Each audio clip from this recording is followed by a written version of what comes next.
राधे राधे बच्चों, कैसे हो आप लोग। आज हम स्टार्ट करने वाले हैं एक्सरसाइज 10.2 जो कि बहुत आसान है। इसमें हमें सिर्फ कुछ टॉपिक देखने हैं, याद करने हैं, समझने हैं और उसे हम अप्लाई करेंगे। ओके। और एक बात और कि मैंने 10.1 अपलोड कर रखी है, अगर आपने ना देखी हो तो देख लेना उसे। काफी हेल्प करेगी वो वाली वीडियो भी आपको इस एक्सरसाइज में। ओके। क्वेश्चन नंबर 1 में हमें फाइंड करना है मैग्नीट्यूड इन वेक्टर का। तो वेक्टर का मैग्नीट्यूड फाइंड कैसे करते हैं, ये मैंने पहले भी बता रखा है, मैं फिर से बता रहा हूँ कि कोई वेक्टर है हमारे पास, मान लो ये है एक्स आई कैप प्लस वाई जे कैप प्लस जेड के कैप। इसका मैग्नीट्यूड कैसे निकलेगा? रूट के अंदर ये रहा एक्स, एक्स का स्क्वायर, ये रहा वाई, वाई का स्क्वायर, ये रहा जेड, जेड का स्क्वायर। ओके, बस इतना ही करना है।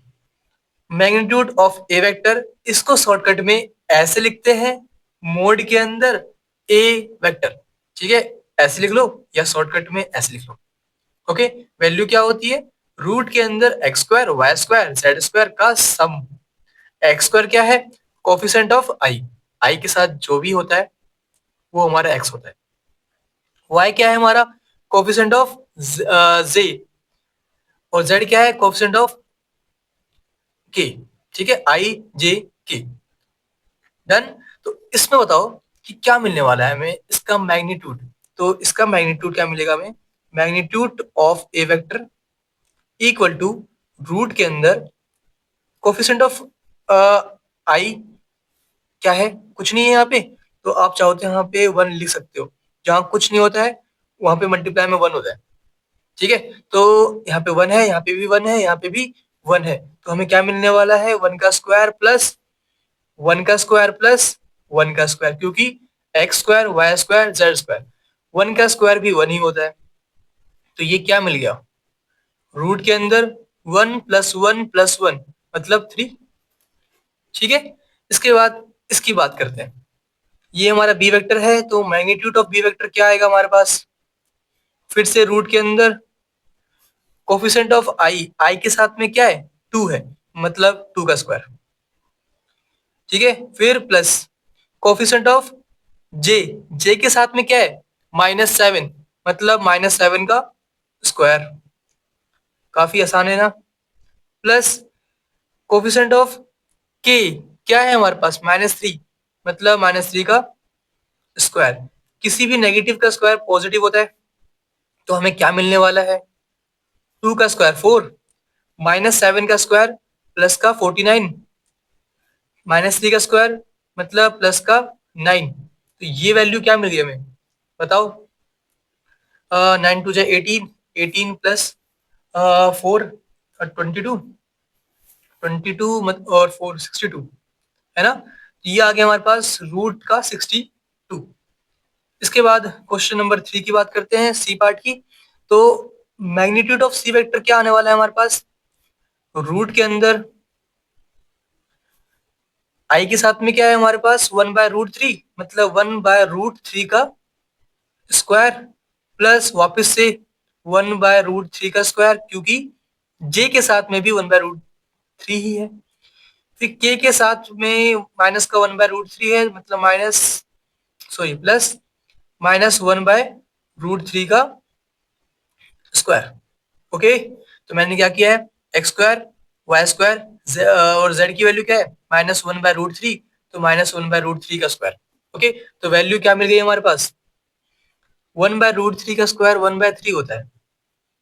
ठीक है, तो इसके अंदर मिल गया हमें 1/3 प्लस 1/3 प्लस 1/3। तो ऐड कर दो, 1/3 प्लस 1/3 प्लस 1/3 हमें क्या मिलेगा? 3/3। 3 से 3 कैंसिल, मतलब 1 मिलेगा। तो मैं डायरेक्ट भी 1 लिख सकता था, पता नहीं क्यों मैंने इतना कुछ किया। ठीक है, तो ये हमारा आंसर आ चुका है, बस इतना ही आपको करना था। ऐसे ही फाइंड करते हैं मैग्नीट्यूड, इतना आसान सा टॉपिक है। अब आते हैं क्वेश्चन नंबर 2 पे। Question number 2, write two different vectors having same magnitude. Magnitude होता क्या है? X square, y square, z square. तो हमें ऐसे वेक्टर फाइंड करने हैं जिनका सेम मैग्नीट्यूड होगा।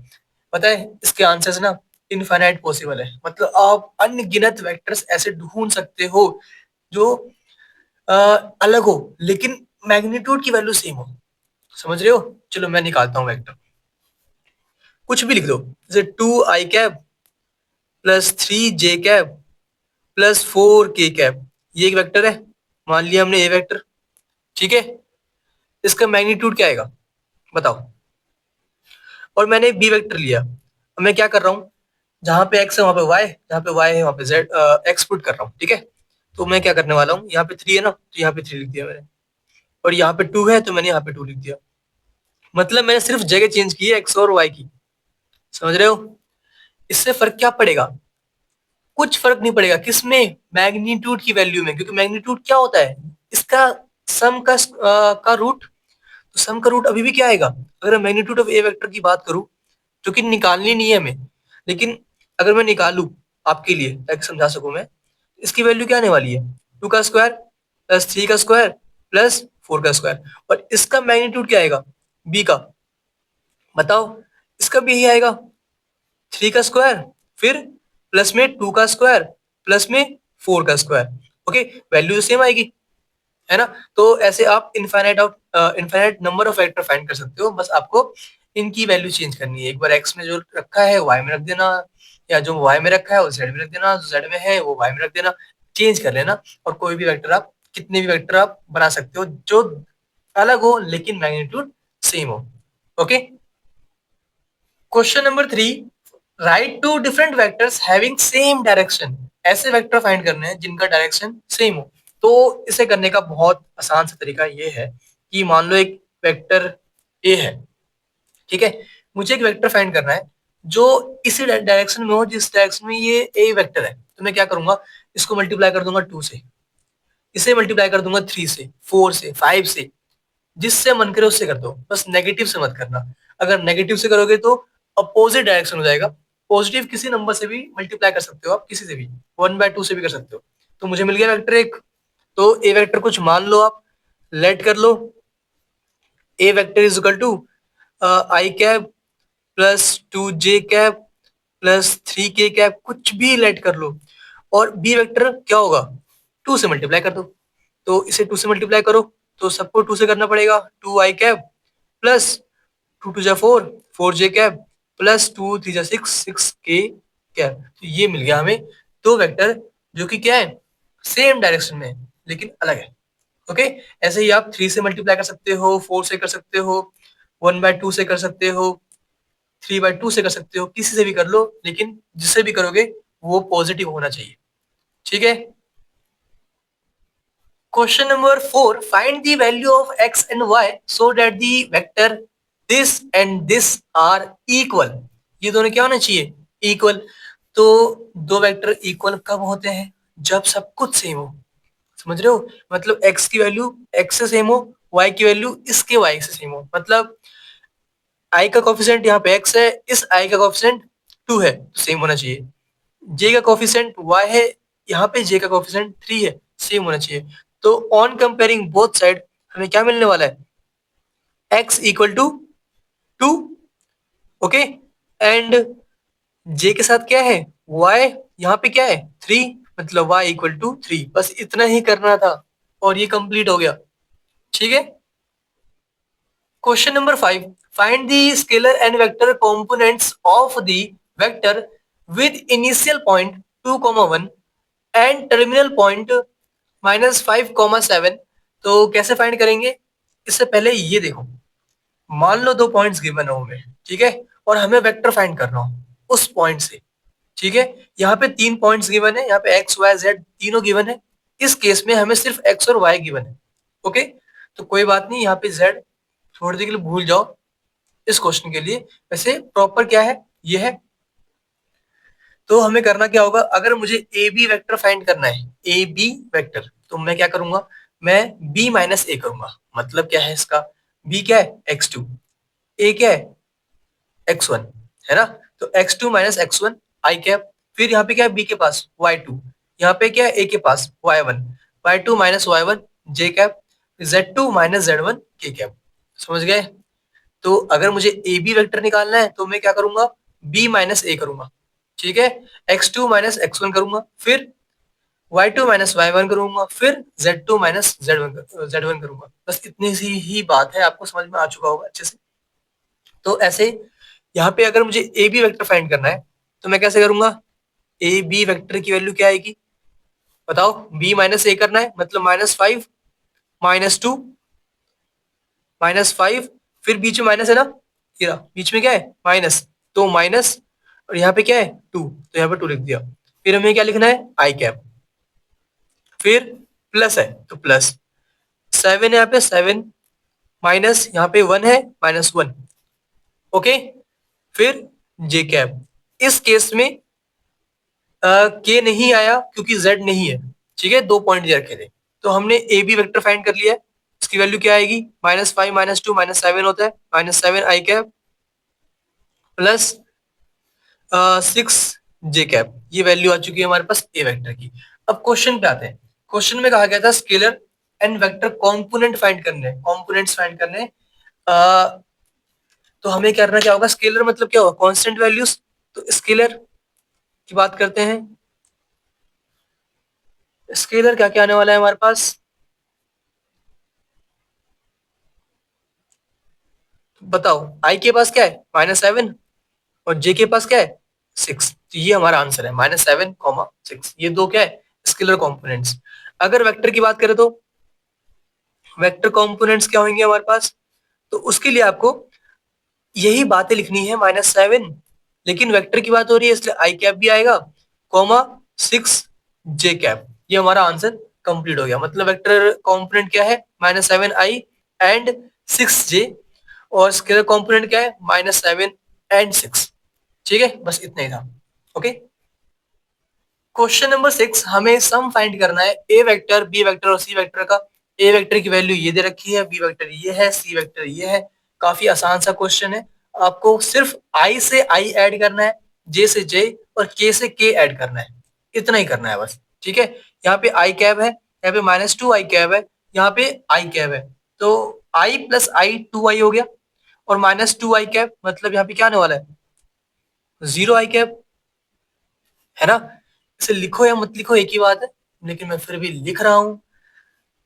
अब जे की बात करते हैं। यहाँ पे -2 जे कैब है, यहाँ पे प्लस का 4 जे कैब है, और यहाँ पे माइनस का 6 जे कैब है। -2 -6 हमारा -8 होता है, -8 प्लस 4, तो क्या मिलेगा? माइनस का 4, मतलब -4 जे कैब। अब के की बात करते हैं। के प्लस 5 के, 6 के, -7 के, तो माइनस का के कैप। ये हमारा आंसर आ चुका है, यही बस इतना ही करना था। ओके, ठीक है। क्वेश्चन नंबर 7 ये काफी अच्छा है, इंपॉर्टेंट है। हमें फाइंड करना है यूनिट वेक्टर इस वेक्टर का। तो ये मैंने आपको पहले भी 2 वीडियो में दिखा रखा है, तो इसे आपने पहले भी देख रखा है अब, है ना। ए वेक्टर का यूनिट वेक्टर, उसको हम ऐसे डिनोट करते हैं, ए के ऊपर ये साइन है, ठीक है। इसका मतलब क्या है?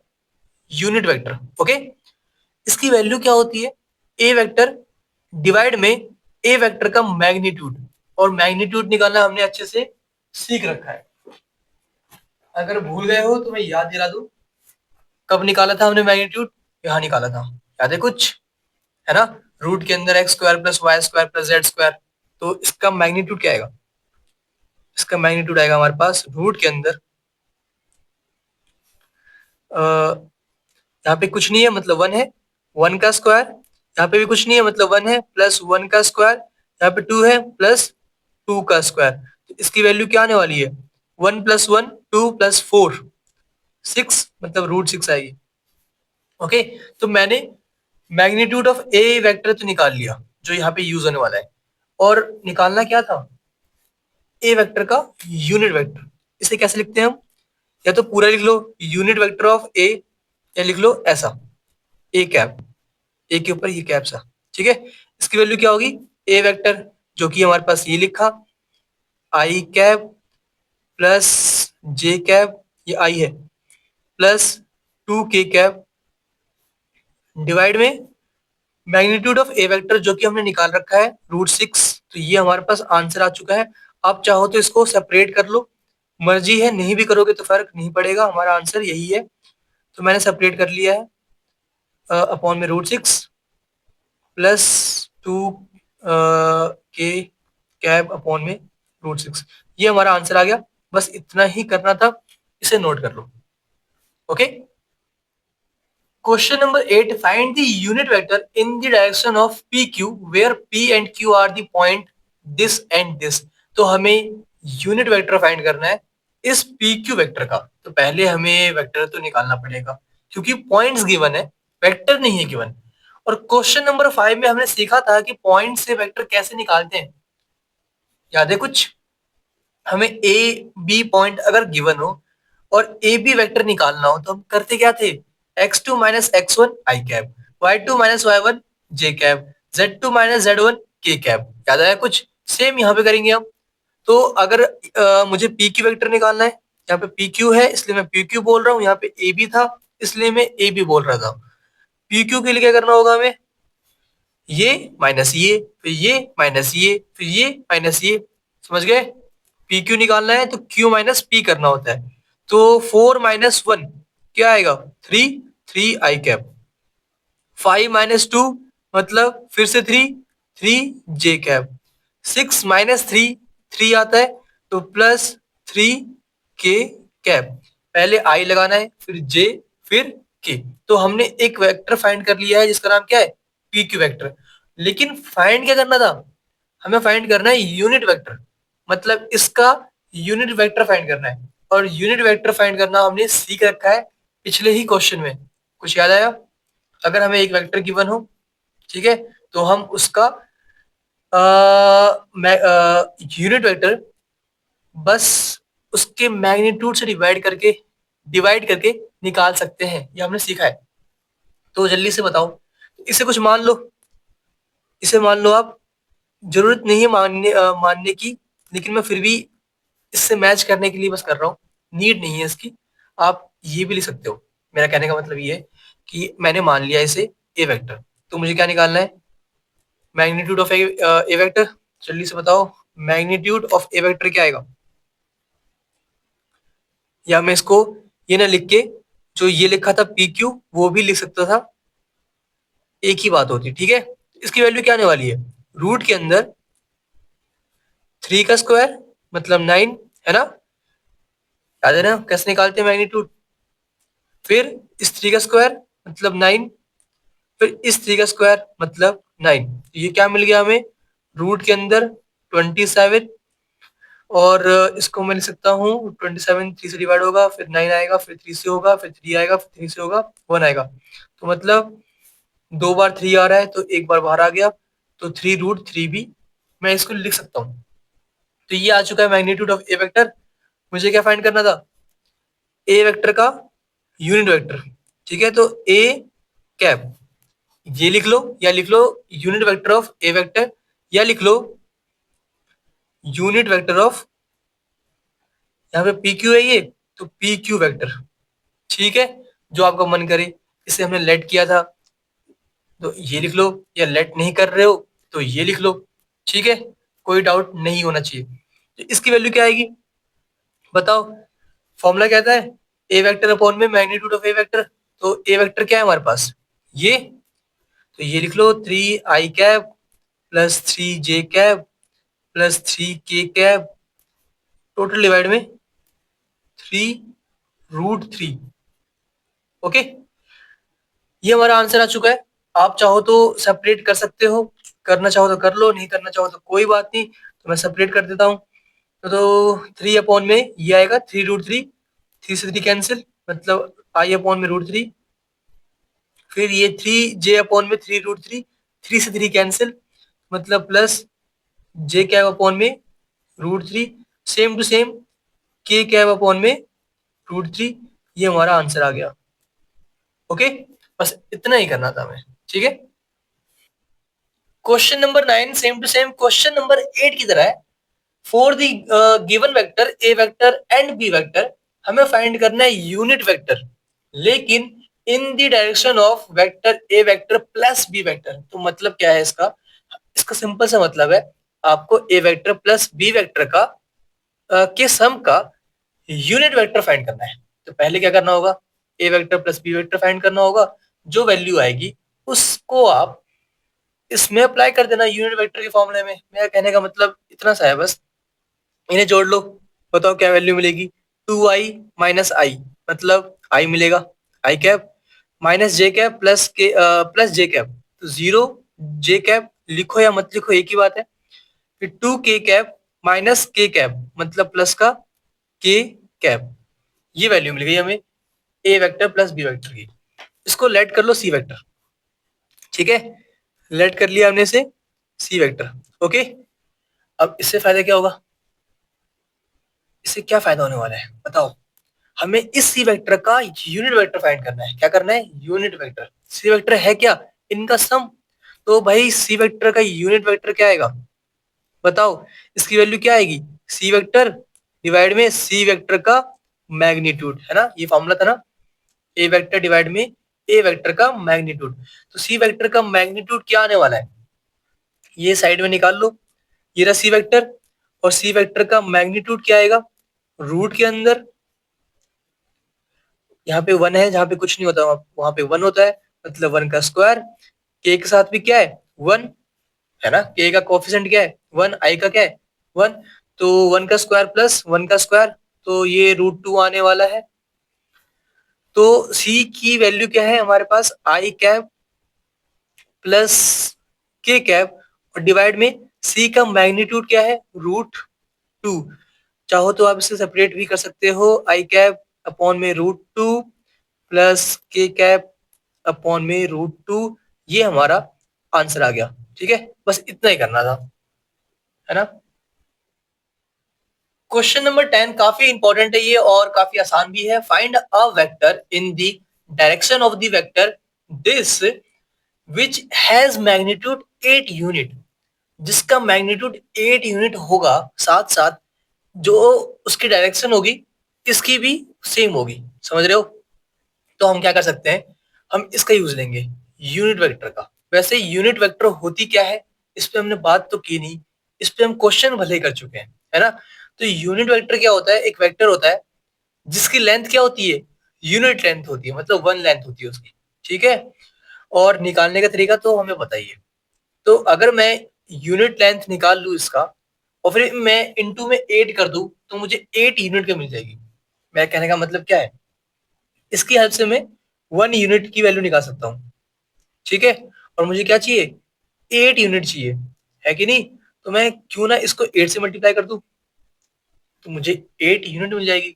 और यूनिट वेक्टर क्या होता है, वेक्टर वही होता है लेकिन उसका लेंथ यूनिट हो जाता है, समझ रहे हो, मतलब डायरेक्शन सेम रहती है। फिर मैं रिपीट करूं, एक वेक्टर है हमारे पास, मान लो ये, हमने उसका यूनिट वेक्टर निकाला तो हमें उसका 1 यूनिट की वैल्यू मिल गई, ठीक है, समझ रहे हो। अब मुझे चाहिए 8 यूनिट, 1 यूनिट से 8 यूनिट चाहिए, तो मैं इंटू 8 कर दूंगा, तो मुझे 8 यूनिट की वैल्यू मिल जाएगी। तो पहले क्या निकालोगे आप इसका यूनिट यूनिट वेक्टर, तो क्या वैल्यू मिलेगी, ए कैप की वैल्यू क्या मिलने वाली है, magnitude of A vector, sorry, A vector divide में मैग्नीट्यूड ऑफ ए वेक्टर। तो ए वेक्टर क्या है हमारे पास, ये रहा, और इसका मैग्नीट्यूड क्या होगा निकाल लो साइड में। ए वेक्टर का मैग्नीट्यूड क्या आने वाला है, रूट के अंदर 5 का स्क्वायर 25 प्लस, यहाँ पे कुछ नहीं है मतलब 1 है, मतलब माइनस भी है आगे, मतलब -1 है, -1 का स्क्वायर 1 होता है, प्लस 2 है, यहाँ पे 2 का स्क्वायर 4 होता है। ये क्या आ चुका है हमारे पास, √30, √30। ओके, तो वैल्यू क्या आ चुकी है हमारे पास यूनिट वेक्टर की, इसकी वैल्यू आ गई 5 आई कैप माइनस जे कैप प्लस 2 के कैप, ठीक है। ए वेक्टर की वैल्यू ये है, अपॉन में √30। ओके, तो ये वैल्यू आ चुकी है हमारे पास ए यूनिट वेक्टर की। अब हमें फाइंड क्या करना था, एक वेक्टर फाइंड करना था जिसकी यूनिट 8 होगी। तो लिख दो यहाँ पे, दी vector in the direction of A vector and having magnitude 8 unit is क्या होने वाला है? बताओ बताओ बताओ बताओ। 8 ए कैप, ये 1 यूनिट वेक्टर की वैल्यू है, हमें 8 यूनिट चाहिए, तो हमने क्या किया, 8 से मल्टीप्लाई कर दिया। मतलब आंसर क्या आने वाला है, 8 इंटू में ये, तो 8 से मल्टीप्लाई कर दो ए कैप को, इसकी वैल्यू क्या है ये, तो इसको पूरे को 8 से मल्टीप्लाई कर दो, इसकी वैल्यू क्या थी। मैं डायरेक्ट भी इसका आंसर लिख सकता था, लेकिन अभी मुझे बस समझाने पे फोकस करना है, इसलिए मैं बार बार हर एक चीज लिख रहा हूँ ताकि डाउट ना रहे। तो अब मल्टीप्लाई कर दो, 8 4 जा, 8 5 जा 40, 40 आई कैप इंटू में 8 जे कैप, 8 2 जा 16 प्लस का 16 के कैप अपॉन में √30। ये हमारा आंसर कंप्लीट हो गया है, √30 लिखा है ये हमारा आंसर कंप्लीट हो गया है। आप चाहो तो इसे सेपरेट कर सकते हो, बाकी मर्जी है, ना भी करो तो फर्क नहीं पड़ेगा, बस इतना ही करना था। ठीक है। क्वेश्चन नंबर 11 बहुत इंपॉर्टेंट है ये। हमें प्रूव करना है कि ये दोनों vector A vector and B vector are collinear. तो कैसे प्रूव करेंगे, ये आपने पहले भी देखा है। कहां पे देखा है, एक्सरसाइज 10.1 में। ओके, जिन्होंने ना देखा हो वो देखे ध्यान से। दो वेक्टर कोलिनियर कब होते हैं, पहली बात ये तब होंगे जब दोनों के दोनों क्या हो, नॉन जीरो हो, और दोनों के दोनों किसी एक लाइन के पैरेलल हो। दोनों के दोनों किसी एक लाइन के पैरेलल हो, पैरेलल हो मतलब समझ गए, ये यहाँ पे यूज नहीं होने वाला है। ठीक है। इसके बाद ये वेक्टर, ये वाला पॉइंट देखो, जिनको ये बात समझ में ना आई हो मैं फिर रिपीट कर देता हूँ। मान लो एक वेक्टर ये है, ठीक है, एक वेक्टर ये है, ये दोनों पैरेलल है एक लाइन के, तो हम बोल देंगे कि ये दोनों क्या है, कोलिनियर है। समझ गए, अब समझ गए। इसके बाद सेकंड पॉइंट कहता है दो वेक्टर कोलिनियर तभी होंगे जब उनका रेशियो सेम होगा, मतलब x1 upon x2, y1 upon y2, z1 upon z2, है ना, x1 अपॉन x2 देखो ये रहा, y1 अपॉन y2 ये रहा, z1 अपॉन z2 ये रहा, तो ये कोलिनियर होंगे। तो यहाँ पे ये अप्लाई कर दो।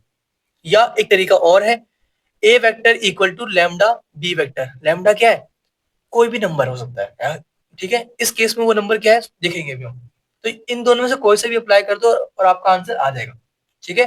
तो यहाँ पे हम इससे करें पहले, फर्स्ट सेकंड तरीके से। x1 क्या है यहाँ पे 2, तो मैं चेक कर रहा हूँ x1 अपॉन x2 इक्वल है कि नहीं y1 अपॉन y2 इक्वल है कि नहीं z1 अपॉन z2 के, चेक करते हैं। तो यहाँ पे 2 है, 2 अपॉन में -4 क्या आएगा बताओ, 2 अपॉन में -4 इक्वल टू -3 अपॉन में 6 इक्वल टू 4 अपॉन में -8। ठीक है, अब इनकी वैल्यूज निकालो। 2 से 4 कैंसिल, क्या मिलेगा 1/2 माइनस का, ठीक है, माइनस भी है यहाँ पे। 3 से 6 कैंसिल, क्या मिलेगा -1/2। 4 से 8 कैंसिल, क्या मिलेगा -1/2। सेम आ रहा है, तो ये क्या होंगे, कोलिनियर होंगे। या आप इससे कैसे करते, इस तरीके से, मतलब इस वाले थर्ड तरीके से कैसे करते, A vector equal to lambda B vector होना चाहिए।